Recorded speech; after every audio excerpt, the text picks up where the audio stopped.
He will talk about the restoration anatomical ACL footprint, femoral tunnel concern. Good morning, ladies and gentlemen. Good morning, everybody. Thanks for having me here again to talking about restoration, anatomic ACL footprint, femoral tunnel concern. I'm Wichan from Pattaya, the National Hospital.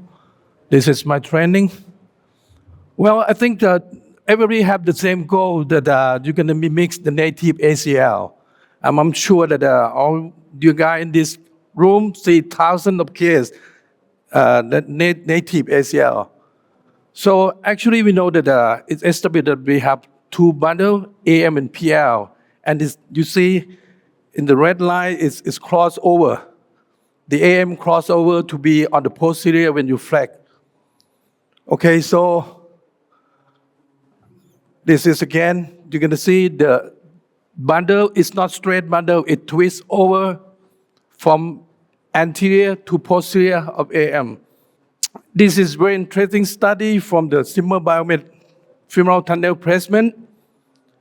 If you're going to get a good outcome, you need isometry. That's where you need to place it far more posterior. You need to have direct fiber, eccentric, anatomic, and low tension. And how come it's going to be just single point to placement the femoral footprint? This is a question. So for me, it's too much difficult. And for young surgeon, what is the solution for them to get placement exactly what you want? So I change my mind and try to figure out that the single bundle reconstruction restore the native ACL footprint. This is my question. Why not going to do double bundle? So this is my curious. So in Thailand, I try to figure it out for my colleague how many percent. It's come out with more than 90% do single bundle. Why? This is my question. I have talk discussion with many people. They all say that there is no difference in long-term outcome. That's why they still do single bundle. And they're lowering the femoral attachment to make a chronal control. But for me personally, you ignore the sagittal plane. Actually, the ACL designed for sagittal plane stability. This is my curious. And what else? They're not going to talk about technical demand. They're not going to talk about the complication if they're going to head to do double bundle. And most of the doctors, they never do double bundle before. They just start with single, never jump out to be double. Only a few people that go double and say that it's not work and jump back to be single. This is my question. Well, thank you for my colleague, my junior colleague. I talked to 8 people. I discussed with them.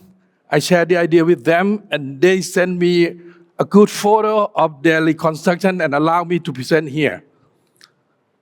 Okay, come back to me, this all 8 people, 8 surgeons, they do single bundle. They claim that they do anatomic reconstruction. They have clearly identified the lead. They do anatomic. All they use in the button for the fixation, and they use transporter for the femoral tunnel. Nobody do not plastic. And they all accept that their appearance, it not look like a native ACL, but it still function well. This is the information for 8 of my colleagues. Thank you very much for sharing me a photo. The first one, you see the tunnel, not up high, not up low, a little bit anterior, but this is the appearance of the graph. What do you think? Compared to the native ACL that we have been seeing for thousands of cases. Are you happy with that? This is the next case. It's quite anterior. You see, it's very close to a pointer.มันไม่ค่อย work นะ Okay. It's close to the anterior as very low, close to the cartilage. And this is the gap appearance. You happy with that when you compare to the native? The next one, okay, almost the same, lower, not much anterior.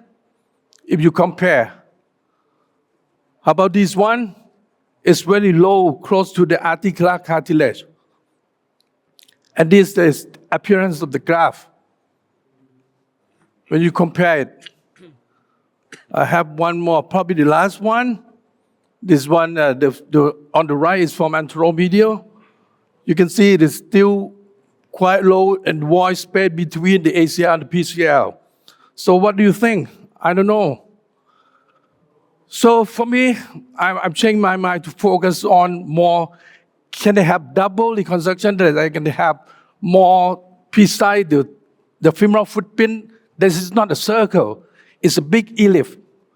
At the ISOCOR study last talk, they said that the anatomic femoral footprint should be stopped because it cannot identify. Well, what I have to concern is tibial footprint because small size Asian people and femoral footprint that I need to have oval shape. So finally, my final solution is I try to do single oval tibial tunnel with double femoral span. This is mine. So I'm routinely do not plastic quite aggressive with osteoarthritis because I need more space.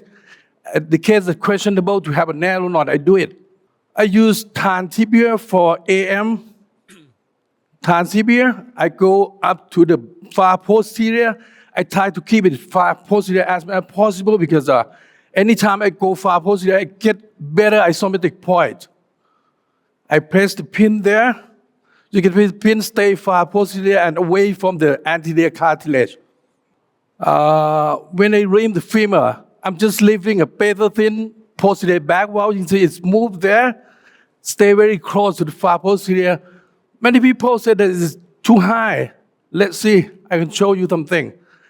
My anterior part of the tunnel is still far away from the cartilage. Next, can we do the PL placement?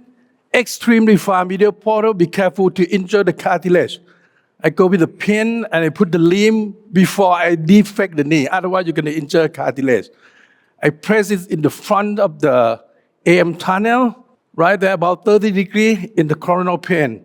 Rim this one, normally start with 4.5 and number 5, and then I can have a beautiful single oval with double socket inside.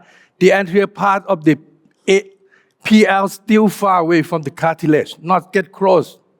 Confirm this is the reproducible procedure. This is different cases that have been done with a single ellipse but double socket inside.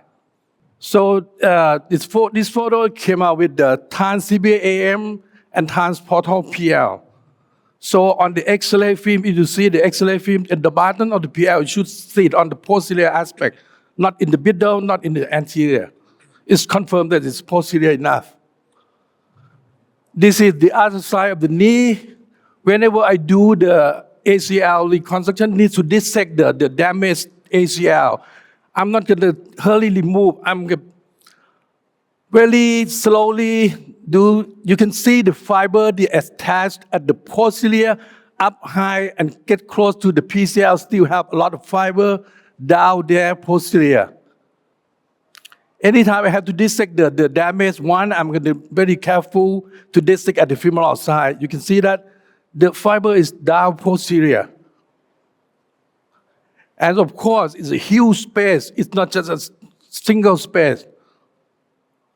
Okay, so when I pass my graph, I pass the PL bundle first. I test for isometric point, and I'm happy with that. Most of the time, the length, 2 centimeter, and a little bit far more than 2 centimeter of the PL graph length, interarticular. After that, I need to, okay, the next step is to pull up the AM. You need to have a good technique to control the PL at the posterior part and force the AM to be anterior. Otherwise, the AM gonna change to be PM. This is the point that you need to have a good trick to control and force this bundle to be in front. Actually, the femoral tunnel is stay far more posterior. If you don't have the good technique, you can slip to the posterior to be PM. I fixed this at tibia. I fixed with the biointerfix so I can control the rotation of the graph. This is my final let's take a look. For me personally, I'm happy with that they're close to the native ACL. If you have a look of this diagram,